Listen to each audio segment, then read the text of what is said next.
Star Trek Enterprise Season 5 would have fixed one problem with Captain Archer's crew. When Star Trek Enterprise was canceled in 2005 after only 4 seasons, it left behind both untapped storylines and a starship crew who never quite got the full development they deserved. While the series gradually found its footing, Captain Jonathan Archer's crew suffered from one major problem throughout the show's run: uneven character development. Unlike The Next Generation or Deep Space Nine, where ensemble writing was a priority, Enterprise often focused on Archer, Topol, and Trip at the expense of the rest of the bridge officers. Had Enterprise received a 5th season, the writers were prepared to fix that issue. Not only would the story arcs have explored the Federation's early years, but the secondary crew members, Hoshi Sato, Travis Mayweather, Malcolm Reed, and even Phlox, were set to finally step into the spotlight. Season 5 could have been the moment Archer's team truly became the well-rounded ensemble cast Star Trek is known for. Archer's crew, the lost potential. Captain Archer himself had a complete arc, a pioneering explorer thrust into galactic politics, growing from an idealist to a hardened leader who carried the burden of humanity's first steps into interstellar diplomacy. Topol and Trip also received layered storylines, from T'Pol's struggle with Vulcan traditions and addiction, to Trip's personal tragedies and complicated relationship with her. But then there were the rest of the crew. Hoshi Sato, the linguist who was terrified of deep space and the pilot, rarely got the chance to evolve beyond being the nervous one. Travis Mayweather, the boomer with a fascinating backstory of growing up on cargo ships, was often left with nothing more than helm duty. Malcolm Reed, the armory officer, had hints of an interesting spy-like past, but outside of the Section 31Ts, much of his potential remained unrealized. Phlox, while memorable as the eccentric Denobulan doctor, often slipped into comic relief when his species' philosophy and science could have been explored in more depth. These characters weren't uninteresting. They were underused.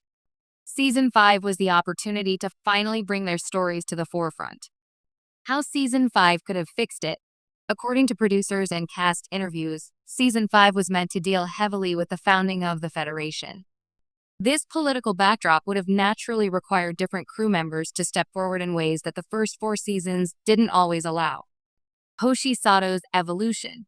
Hoshi's linguistic genius was tailor-made for the diplomacy-heavy Federation's storyline. In Season 5, she could have been positioned as the crew's cultural bridge, interpreting not only words but intent during tense negotiations.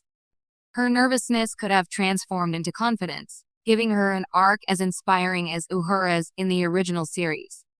Travis Mayweather's spotlight. Travis, as the boomer, embodied humanity's working-class spacers, people who lived on freighters long before Starfleet. Season 5 could have tied him to early Federation trade policies, exploring how independent cargo crews fit into the new political order. That perspective, ordinary people adapting to sweeping change, would have given Travis the depth he lacked. Malcolm Reed's Section 31 connection. The tease of Reed's involvement with Section 31 in Season 4 was never fully paid off. In Season 5, that secret allegiance could have been pushed into the open. Would Malcolm betray his captain's trust for the greater good? Would Archer forgive him? Exploring Reed's double life would have turned the underused security officer into one of the show's most complex figures. Phlox and Denobulan philosophy. Phlox was a bright spot, but his culture was barely touched upon. Season 5 could have fleshed out the Denobulan's role in galactic affairs, especially as the Federation formed. His medical ethics could have been tested in wartime or during political crises, adding a layer of moral conflict to his quirky exterior. The crew as a true ensemble. The strength of Star Trek has always been its ability to juggle multiple perspectives, making the crew itself a metaphor for diversity and cooperation. Enterprise, by contrast, leaned too often on its central trio.